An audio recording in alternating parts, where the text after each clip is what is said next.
7 miles down, there is a place sunlight has never touched. The pressure there crushes steel. The cold sits just above freezing. For 100 years, science calls it a graveyard. Dead, empty. American explorer Victor Vescovo descended nearly 11 kilometers into the Mariana Trench, and this, at its lowest point, is nearly 11 kilometers deep. That's deeper than Mount Everest is high. In 2019, a submarine reaches the very bottom. The cameras roll out of habit. No one expects to find anything. Then the lights come on, and something moves. Fast, deliberate, hunting. The scientists watch the footage again and again, in silence. When someone finally speaks, they say 3 words. That shouldn't be there.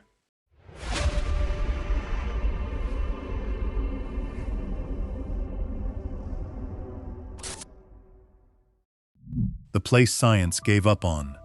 First, you need to understand where this is. The Mariana Trench sits in the western Pacific.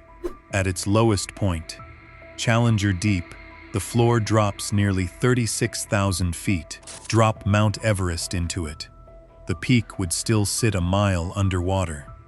The pressure is 16,000 pounds per square inch. That is 100 elephants on a postage stamp. It would crush a human body in an instant. The water never warms. The darkness never lifts. Sunlight has not reached this place since before life crawled onto land. More people have walked on the moon than have touched this seafloor. The first to try go down in 1960. 2 men in a steel sphere. A window cracks on the way. They get 20 minutes on the bottom. They see almost nothing. For decades, that silence becomes the answer. Nothing complex lives here. By 2019, the case is closed. The trench is dead. Then a man named Victor Vescovo takes a submarine down to confirm it. It's obviously something. What is that? I don't know, we're gonna find out real soon. It looks like a lightsaber. It's a bottle. It's a freaking bottle. Isn't that something? It's a bottle. As soon as we get here. Look, it's a freaking bottle. Wow. He is about to record the exact opposite. What the camera found. The descent takes 4 hours through total black. The lights switch on near the bottom. The team expects mud, maybe bacteria. Instead, the first thing the camera sees is movement. Amphipods, shrimp-like creatures. Not a few, clouds of them, swarming the bait, competing, tearing at it in a frenzy. And they are wrong in another way. They are giants. At the surface, these animals are smaller than a fingernail. Here, they are inches long.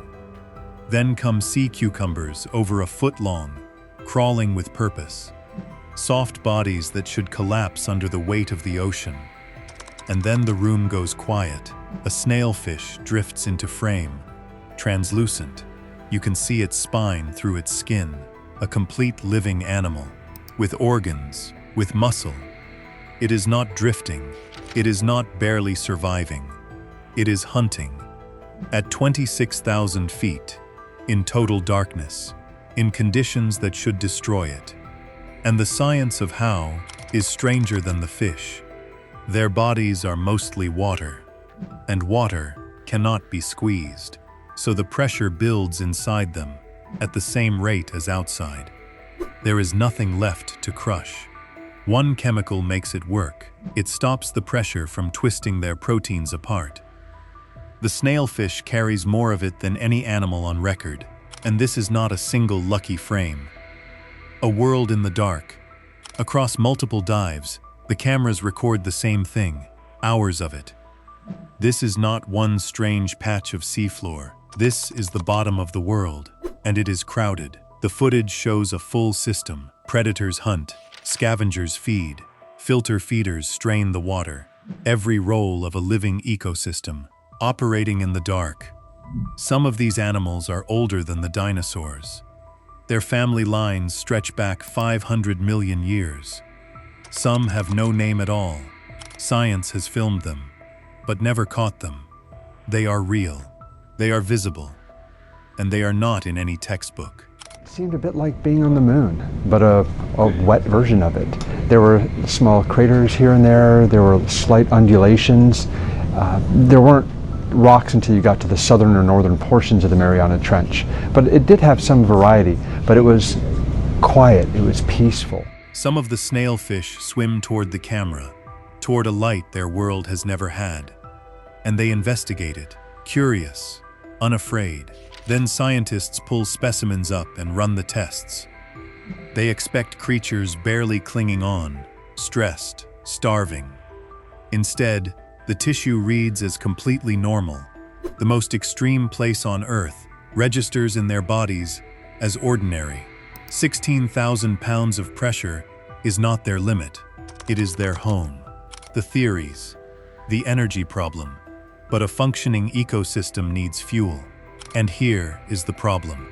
The only food that reaches this depth is marine snow, dead matter drifting slowly down from far above.